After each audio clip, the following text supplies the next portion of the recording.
Aš Aidas Baublys, šiuolaikinis poetas, literatūros ir meno gerbėjas. Aš Domantas Liekis, gamtininkas, gamtos žurnalistas. Šiame projekte debiutuoju kaip operatorius. Mūsų tikslas aplankyti 10 turistinės traukos objektų, kurie šiais metais tapo didžiojo žygio po Baltijos šalis stotelėmis Lietuvoje. Laukia ilgas kelias, įdomus pašnekovai, negirdėtos istorijos ir svarbiausia, nuotykiai didžiajame žygyje po Baltijos šalis. Jei mokite skaityti, jau supratote, kad ši serija apie Biržų kraštą. Atvykome susipažinti su karstiniais reiškiniais ir Karvės ola, kuri įtraukta į žygeivių po Baltijos šalis maršrutą. Mus lydės Biržų regioninio parko direktorius Kęstutis Baronas. Labą dieną. Sveiki. Tai dabar jūs apibrėžkit konkrečiau, kas yra ta Karvės ola. Mes, lietuviai, labai esam turtingi legendom įvairiom. Ir kiekvienas pas mus kažkoks įdomesnis objektas ar vietovė yra apipinta labai daug legendam. Ir, pavyzdžiui, legenda irgi Karvės ola yra tai, kad skaitos anksčiau, ten, kai dar nebuvo tiek daug įgriuvų aplinkui, šalia Mantagailiškio dvaras yra. Ir tenai kumetė atėjus iš to dvaro melžt karvės, išgirdo, kad tam dvare paliktas jos mažas kūdikis verkė. Ir taip griaužė verkė, kad jinai nebaigusi melžt karvės, paprasčiausiai nuėjo nuramintą vaiką. Ir kai tą vaiką nuramino, galbūt pamaitino, grįžo atgal, pamatė, kad karvės nėra, o toj vietoj, kur stovėjo karvė, didžiulė smegduobė. Ir skaitos ant krašto dar pusė kibirų gal pieno buvo. Ir nuo to laiko ta smegduobė yra vadinama Karvės ola.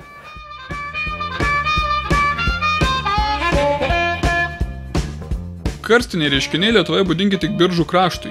Šiose žemėse gausu tirpių uolienų. Jas be perstojo tirpdo gruntiniai vandenys. O kai ištirpdo, žemė ima ir prasminga. Žmogui iš Biržų jau pasakyti prasmegtų skradžiai žemės jau būtų labai rimtas. Rimtas palinkėjimas čia būtų ir nekoks palinkėjimas, už tai, kad šitas palinkėjimas 99% gali būti išsipildomas.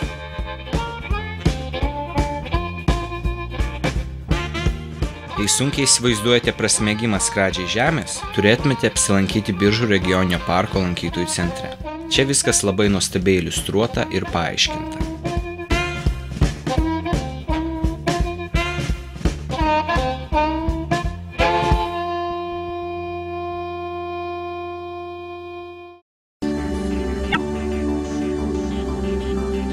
Karvės ola – tai erdviausias Lietuvoje gamtinės kilmės urvas. Manoma, kad jis susiformavo prieš 200 metų. Geologai nustatė, kad įgriuvos dugne yra beveik 13 metrų kiaurime ir 5 atšakos. Urvas vis dar vystosi. Tai reiškia, kad jo gelmėse vis dar tirpsta uolienos ir formuoja naujas ertmes. Todėl lankytojai turi būti atidūs ir elgtis atsakingai. Lankytojams, ko gero, nederėtų mėginti lįsti į pačią olą. Taip yra už tai, kad pavojinga ir į pačią olą ir, pavyzdžiui, net ir prie pat olos. Jūs galite čia patys pamatyti, kokie yra takai numinti, nudrengti, kaip sako. Ir nežinau, kaip čia nebijo žmonės vaikščioti, nepagalvoja apie tai, kad bet kokią minutę gali užgriūti šitos kabančios uolienos, jos yra labai pavojingos. Ir ypač jeigu į tuos urvus, kas tenai dedas apačio, irgi taip pat pavojinga. Ir svarbiausia, kaip minėjau, kad be specialios aprangos juk nieko nepamatysi. Urvo vidus užtvindytas, vanduo skverbiasi giliai iš po žemių, todėl velnioniškai šaltas. Ant lubų dienoja šikšnosparniai, kurių žadinti ir baidyti nevalia. Didžiojo žygio po Baltijos šalis dalyviai turi būti supratingi ir nemėginti patekti į urvo vidų. Kęstutis parodė dar vieną, visai netoli Karvės olos esančią įgriuvą, kuri pavadinta geologų duobe. Šis karstinis darinys visai šviežias, įgriuvo 2003 metais. Vėliau patraukime link Kirkilų kaimelį. Čia viena šalia kitos įgriuvusios ir išplatėjusios smegduobės suformavo savitus ir unikalius karstinius ežerėlius. Kuo dabar yra ypatingi šitie vandenys? Šitie vandenys yra ypatingi tie, kad šiuose vandenyse yra randama gan įdomių tokių sierabakterijų kolonijos. žalsvosios ir purpurinės, kaip sako jūs, taip vadina jas. Ir jas galima tiesiog kartais vasarą, kai galbūt labai karšta, paprasta be mikroskopo, paprasta akim neties matyti tas bakterijas, tiesiog tų kolonijos. Paskui, aišku, būna, kaip skaito, kad galbūt tos dafnijos irgi, jos nusidažo į rausvai, iškyla į paviršių ir tiesiog matyti yra, matosi vandens paviršių, kaip jos plaukioja.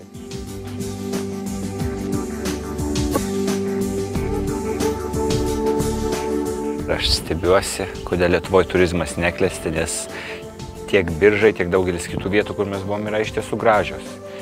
Ir vėlgi Biržai yra ypatingi, nes jie pilni vandens, pasakykim taip, ir savo karstiniam įdomom, apie kurias visi yra girdėję, bet vėlgi sakau, kad taip ir labai gerai Biržai įsikūrė, informacijos centras yra modernus ir nuostabus, ir tiesą pasakius, jie visi vieni už kitus geresni. Jei būtume pirmą atvažiavę į Biržus, tai apie kitus nebūčiau gerai atsiliepę. Aido kritikos stoka gali erzinti žiūrovus, tačiau lengva teisti, kai sėdite prie ekrano, o mes esame priversti mėgautis nuostabių pašnekovų pasakojimais, puikiausiais peizažais, saulės spinduliais ir kilometrą po kilometro ryti didžiajame Baltijos žygyje. Ar gali žmogus būti negatyvus ir pesimistas, kai kiekvieną dieną laukia vis kitas gimtojo krašto kampelis?